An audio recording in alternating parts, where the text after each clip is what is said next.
बिस्मिल्लाहिर्रहमानिर्रहीम। अल्हम्दुलिल्लाहि रब्बिल आलमीन वस्सलातु वस्सलामु अला सय्यिदिल अंबिया'i व इमामिल मुरसलीन व अला आलिहि व अस्हाबिहि अजमईन, अम्मा बअद। अऊज़ु बिल्लाहि मिनश शैतानिर रजीम। बिस्मिल्लाहिर्रहमानिर्रहीम। वमिन आयातिही अन खलक़ लकुम मिन अनफुसिकुम अज़वाजन लितस्कुनू इलैहा वजअल बैनकुम मवद्दतन व रहमह इन्न फी ज़ालिका लआयातिन लिक़ौमिन यतफ़क्करून। सदक़ल्लाहुल अज़ीम। अल्लाहुम्मा सल्लि अला सय्यिदिना मुहम्मद व अला आलि सय्यिदिना मुहम्मद व बारिक वसल्लिम।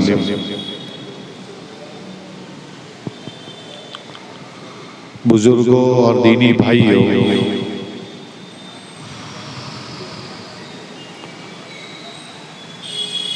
बहुत मुबारक मजलिस में इस वक्त हम जमा हैं।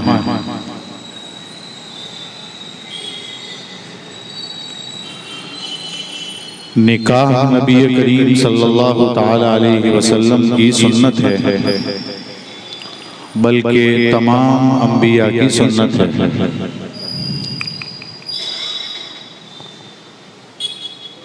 निकाह के मौके पर एक खुतबा पढ़ा जाता है। इस खुतबे की बड़ी अहमियत है। इस खुतबे में 3 आयत पढ़ी जाती हैं। अगर आप गौर करेंगे तो वो 3 आयत ऐसी हैं जिसमें निकाह का लफ्ज ही नहीं है, लेकिन हदीसों में है कि ये 3 आयत पढ़ी जाती हैं।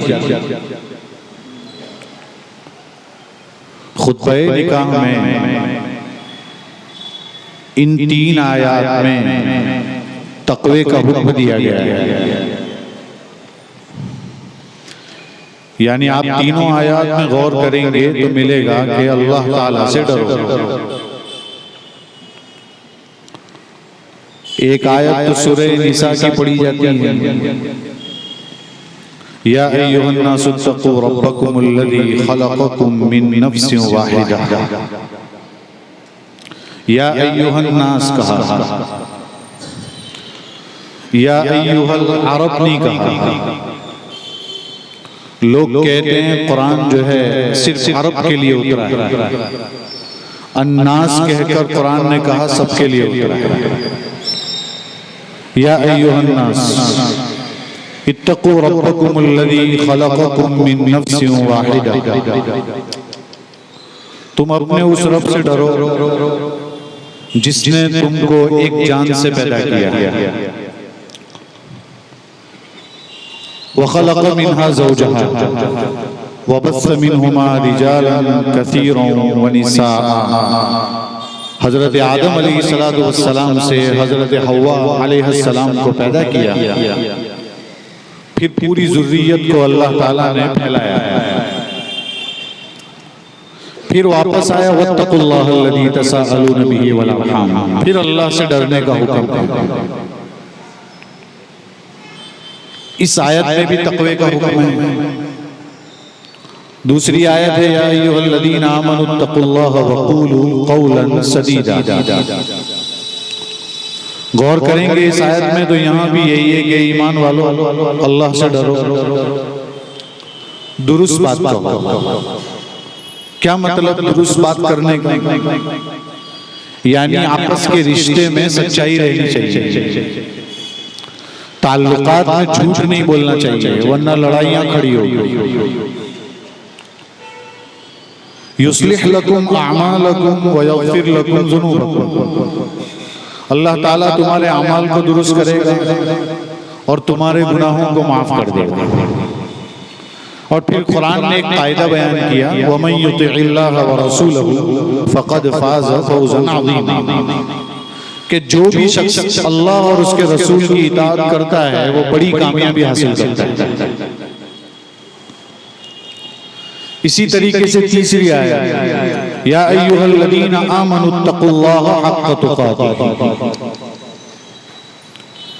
अब कितना डरना है, फरमाया जितना डर सकते हैं, जैसा उसका हक है उतना डरो। और आगे फिर फरमाया वला तमुतुन्ना इल्ला व अंतुम मुस्लिमून। मौत आए तो अल्लाह और उसके रसूल की इताअत करते हुए आए, इसका हुक्म। इन तीन आयतों का खुलासा निकालते हैं तो तक़वे का हुक्म ज्यादा दिया गया है। और कहना ये चाहते हैं कि अगर शौहर ये सोच ले कि हर मामले पर अल्लाह से डरना है, और बीवी ये सोच ले कि मुझे हर मामले पर अल्लाह से डरना है, दोनों को एक दूसरे के हुकूक अदा करने हैं, तो कभी भी इस रिश्ते के अंदर खटास नहीं आएगी, कड़वापन नहीं आएगा। इसलिए इस मौके पर खास तौर पर तीन आयत पढ़ी जाती है। दूसरी चीज मुझे यहाँ जो आपके सामने पेश करना है वो ये है कि सुकून चाहता है हर इंसान, कारोबार करने वाला, हुकूमत करने वाला, मजदूरी करने वाला, टीचिंग करने वाला, चाहे कोई भी हो दुनिया में, उसको सुकून चाहिए। अगर सब कुछ करने के बाद सुकून न मिले तो कोई फायदा नहीं है। पहले जमाने में हर तरह की सुकून के रास्ते नहीं थे। आप जानते हैं कि ऐसी मस्जिदें नहीं थी आलीशान, फर्श नहीं थे, गद्दे नहीं थे, छप्पर नहीं थे, छत नहीं थी, पंखे नहीं थे, एसी नहीं था, कुछ भी नहीं था। कंकरों पर नमाज हुआ करती थी। लेकिन आप जानते हैं उनसे ज्यादा सुकून में कोई नहीं थी। और आज आप देख सकते हैं कि मस्जिदें कितनी आलीशान हैं, घरों की हालत कैसी है, डल्लप गद्दे कैसे हैं, सब कुछ है। लेकिन आप एक आदमी को कहीं से भी पकड़ो तो वो कहेगा परेशान, कुछ न कुछ परेशानी बताएगा, सुकून नहीं है उसके पास। अगर किसी को कोई तकलीफ नहीं होगी तो वो ये कहेगा मर जाने का है, इसका बहुत डर है। इतना तो वो कम से कम कहेगा, उसकी तकलीफ होगी उसको।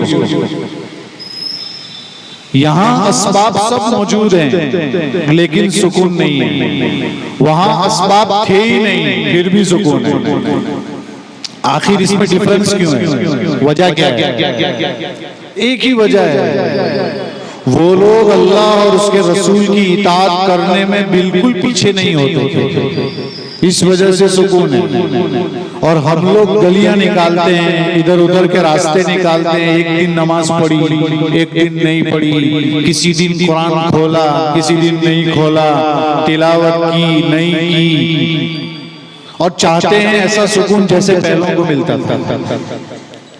ऐसा नहीं होता है मेरे भाइयों।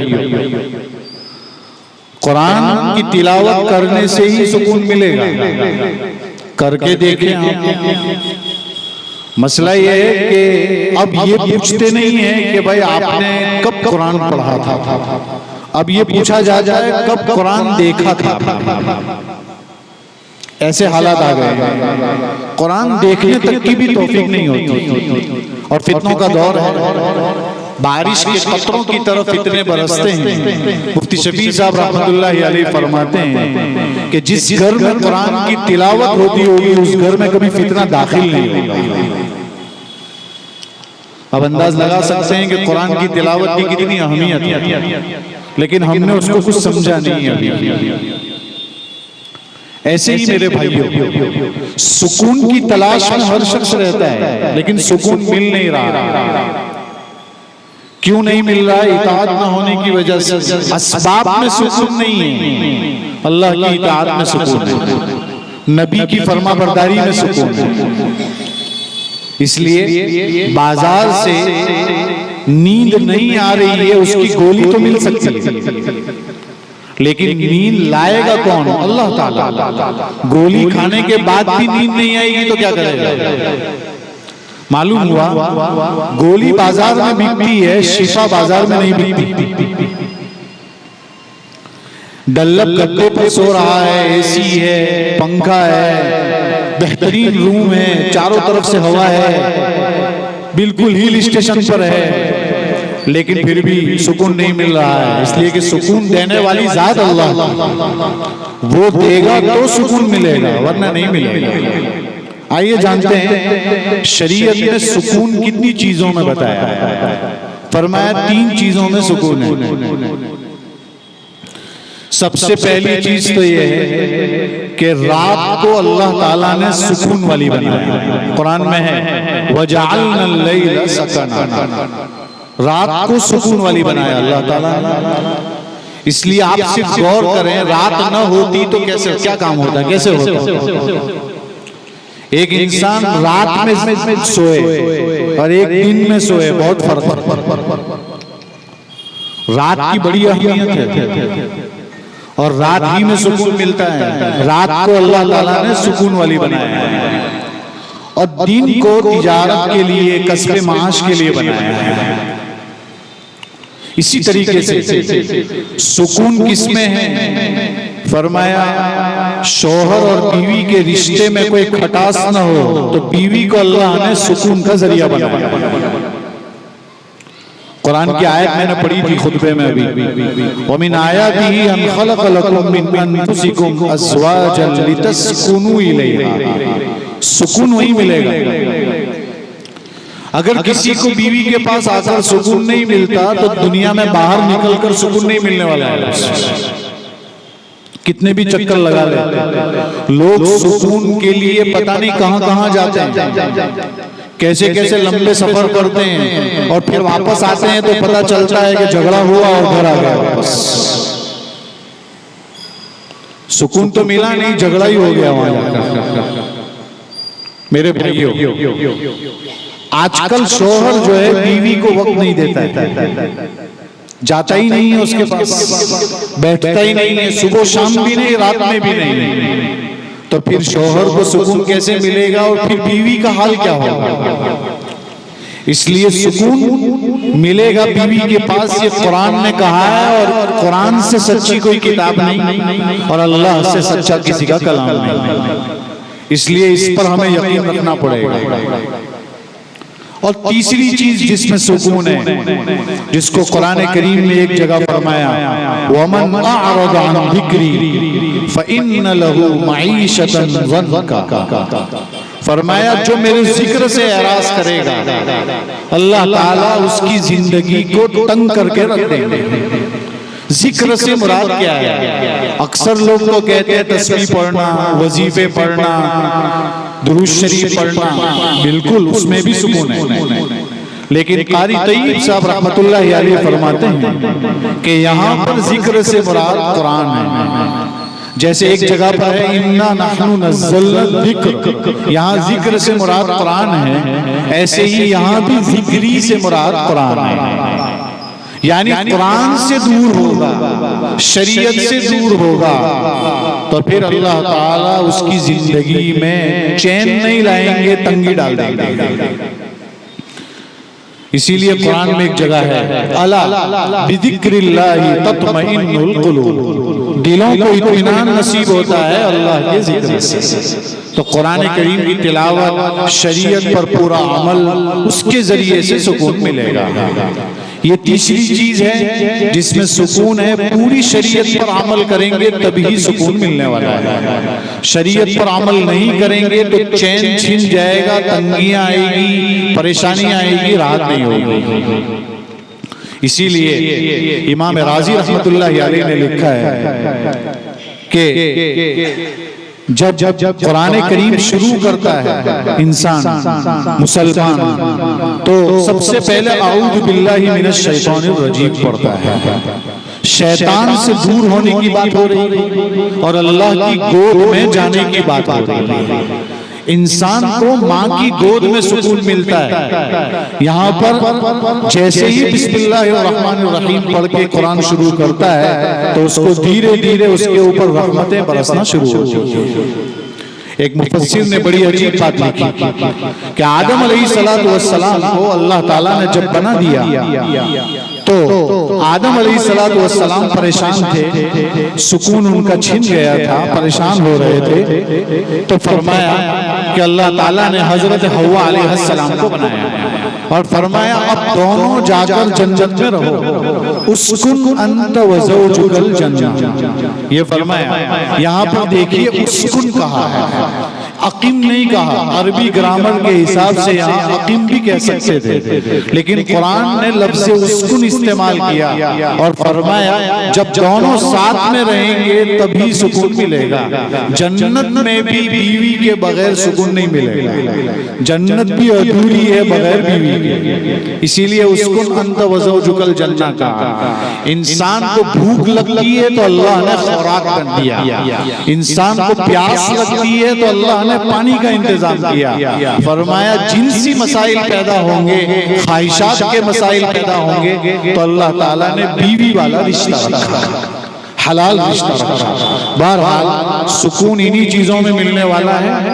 हमें चाहिए इस रिश्ते को अहमियत दें। नाजुक रिश्ता है, बहुत गड़बड़ी, थोड़ी सी गड़बड़ी से टूट जाता है, बहुत संभालना पड़ता है। लेकिन अगर दोनों एक दूसरे के हक को अदा करने की कोशिश करेंगे तो इस रिश्ते के अंदर कभी दरार नहीं आएगी, परेशानियां नहीं आएगी। जब मियां बीवी खुश होते हैं तो पूरा मुआशरा खुश रहता है, खानदान में सुकून तकसीम होता है। इसलिए इस रिश्ते को बहुत ही ज्यादा मलहूज रखना चाहिए, बहुत ही ज्यादा उसको अहमियत देनी चाहिए। बहुत मुख्तसर बातें आपके सामने मैंने पेश की जो है, और निकाह के लिए बहुत जल्दी हम शुरू करेंगे। आखिरी एक बात कह दूं आपके सामने जो है, निकाह चंद चीजों का नाम है, उन चीजों को सामने रखेंगे तो इंशाअल्लाह फायदा होगा। जैसे निकाह में वलीमा होता है, ये वलीमा सुन्नत है।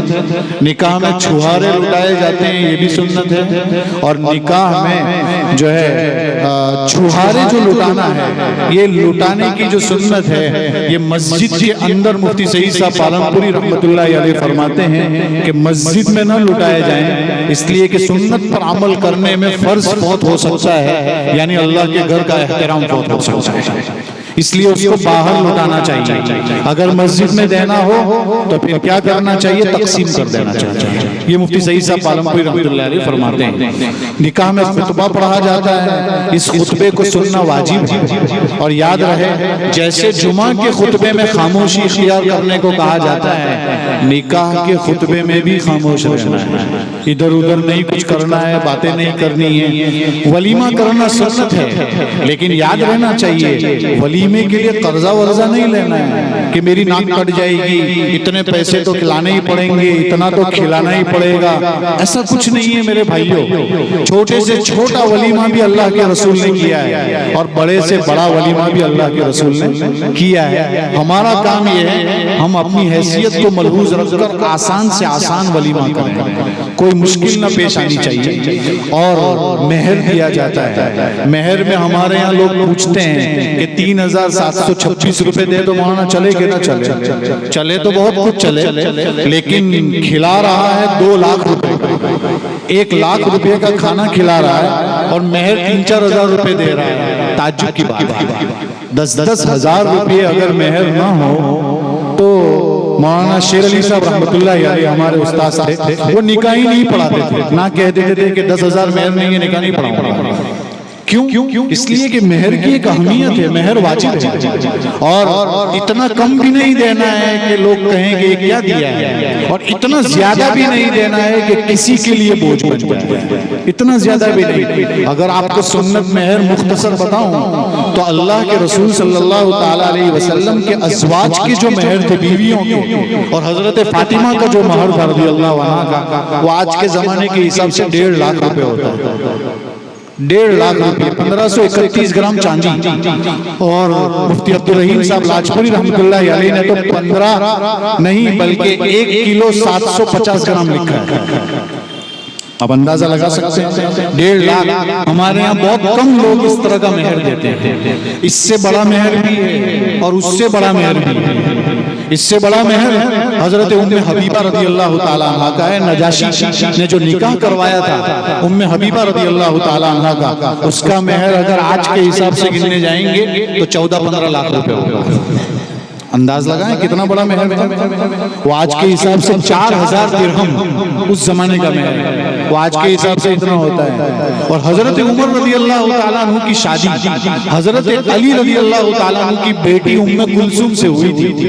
उस वक्त जो हजरत उमर का मेहर था वो आज के हिसाब से 1.25 करोड़ रुपए होता है। आप अंदाज भी नहीं लगा सकते। 40,000 दिरहम है, कितना बड़ा मेहर, 1 करोड़ से ऊपर। ये मेहर कौन देगा?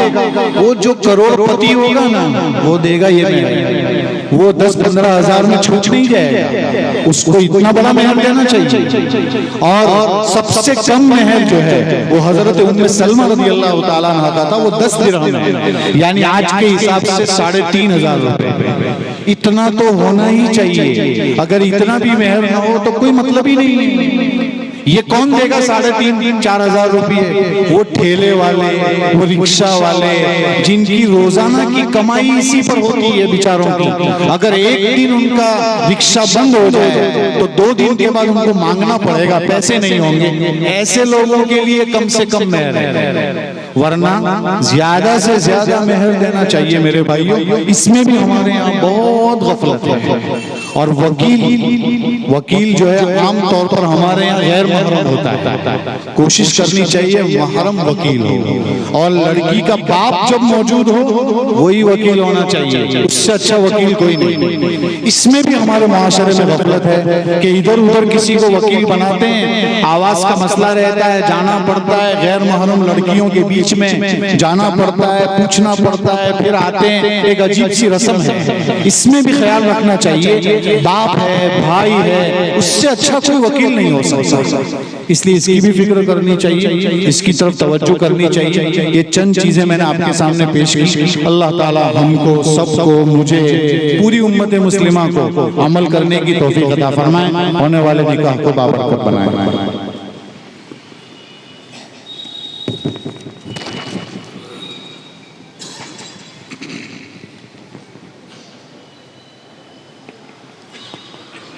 मोहम्मद इलियास गुलाम मोहम्मद कापड़िया वकील, आप इजाजत ली है, मेहर दे दिया है। गवाह है मोहम्मद बिलाल गुलाम मोहम्मद कापड़िया, और दूसरे गवाह हैं अब्दुल रहमान अब्दुल रहीम कमाल। ठीक जी, निकाह पढ़ाऊं।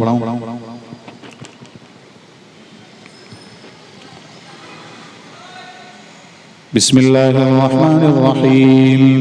अल्हम्दुलिल्लाहि नहमदुहु व नस्तईनुहु व नस्तगफिरुहु व नु'मिनु बिही व नतवक्कलु अलैहि व नऊज़ु बिल्लाहि मिन शुरूरि अनफुसिना व मिन सय्यिआति अअमालिना। मन यहदिहिल्लाहु फला मुदिल्ल लहु व मन युद्लिल्हु फला हादिय लहु व नशहदु अन ला इलाहा इल्लल्लाहु वहदहु ला शरीका लहु व नशहदु अन्न सय्यिदना व नबियना व मौलाना मुहम्मदन अब्दुहु व रसूलुहु अरसलहु अल्लाहु तआला इला काफ़्फ़तिन नासि बशीरन व नदीरा व दाइयन इलल्लाहि बिइज़निहि व सिराजन मुनीरा। अम्मा बअद, अऊज़ु बिल्लाहि मिनश शैतानिर रजीम। बिस्मिल्लाहिर रहमानिर रहीम।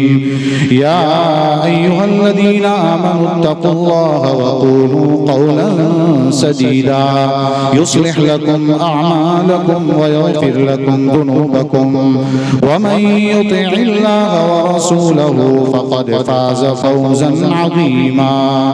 या अय्युहन्नासु इत्तक़ू रब्बकुमुल्लज़ी ख़लक़कुम मिन नफ़्सिन वाहिदा व ख़लक़ मिन्हा ज़ौजहा व बस्स मिन्हुमा रिजालन कसीरन व निसाअ वत्तक़ुल्लाह